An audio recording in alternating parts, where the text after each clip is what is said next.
Shri V K Sanoj ഇപ്പോൾ കേരളത്തിൻ്റെ മുഖ്യമന്ത്രി സ്ഥാനമേറ്റ ഉടൻ നടത്തിയ വാർത്താ സമ്മേളനത്തിൽ പറഞ്ഞ ഒരു കാര്യം അവരുടെ കുഞ്ഞുങ്ങൾ എന്ന് വെച്ചാൽ KSU പ്രവർത്തകർ നടത്തിയ പോരാട്ടത്തെക്കുറിച്ചാണ്. ഞങ്ങൾ ആ കുഞ്ഞുങ്ങളെ മറക്കില്ല, അവരുടെ തലയടിച്ചു പൊട്ടിച്ച കാര്യം മറക്കില്ല, നടപടി ഉണ്ടാവുമെന്ന് പറഞ്ഞു. ആ ഒരു അന്വേഷണ സംഘത്തെ രൂപീകരിച്ചു. ആ അന്വേഷണ സംഘം DGPക്ക് റിപ്പോർട്ട് കൊടുത്തിട്ടുണ്ട്. ഇതാണ് ഇതുവരെ സംഭവിച്ചിട്ടുള്ള കാര്യം.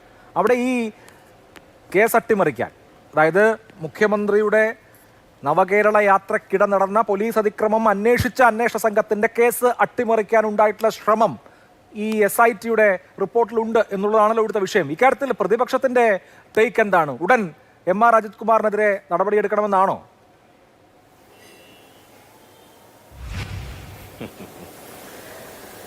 അല്ല, ഇവര് ഇത്തരം സംഭവങ്ങളെല്ലാം വലിയ രൂപത്തിലുള്ള ഒരു പ്രചരണ ആയുധമാക്കി തെരഞ്ഞെടുപ്പിൽ ഉപയോഗിച്ച് നമ്മൾ കണ്ടതാണല്ലോ.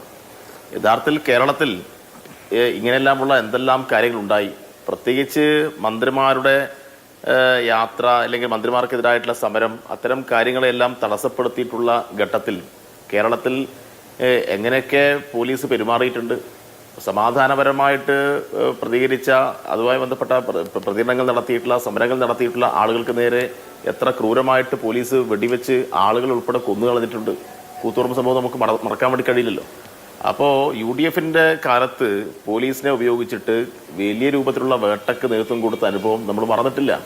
എന്നാൽ ഇപ്പോൾ ഈ ഒരു സംഭവത്തെ മുൻനിർത്തിയിട്ട് ഇത് കേരളത്തിലെ ആദ്യത്തെ സംഭവമാണെന്ന് വരുത്തി തീർത്ത് വലിയ രൂപത്തിലുള്ള ഒരു പ്രതികാര മനോഭാവത്തോടു കൂടിയാണ് ഗവൺമെൻറ് ആദ്യം തന്നെ ഇടപെടൽ നടത്തിയത്. പക്ഷെ അതൊന്നും ഒരു ഘട്ടം വരെ അല്ലാതെ അതൊന്നും അധികം അങ്ങോട്ട് പോകാൻ വേണ്ടി കഴിയില്ല. അത് നമുക്ക് അറിയാവുന്ന കാര്യമാണ്. ഇതെല്ലാം വോട്ട് തട്ടാൻ വേണ്ടിയിട്ട് സോഷ്യൽ മീഡിയയിൽ വലിയ പ്രചരണത്തിന് വേണ്ടിയിട്ട് ചില സ്ഥാനാർത്ഥികളെ പ്രത്യേകിച്ച് ഫോക്കസ് ചെയ്ത് വിജയിപ്പിക്കാൻ വേണ്ടി നടത്തിയിട്ടുള്ള അഭ്യാസമാണ് എന്നതിൽ കവിഞ്ഞ് ഒരു പ്രാധാന്യവും ഇത്തരം കാര്യങ്ങൾക്കൊന്നും ഇല്ല എന്നാണ് ഞാൻ കരുതുന്നത്.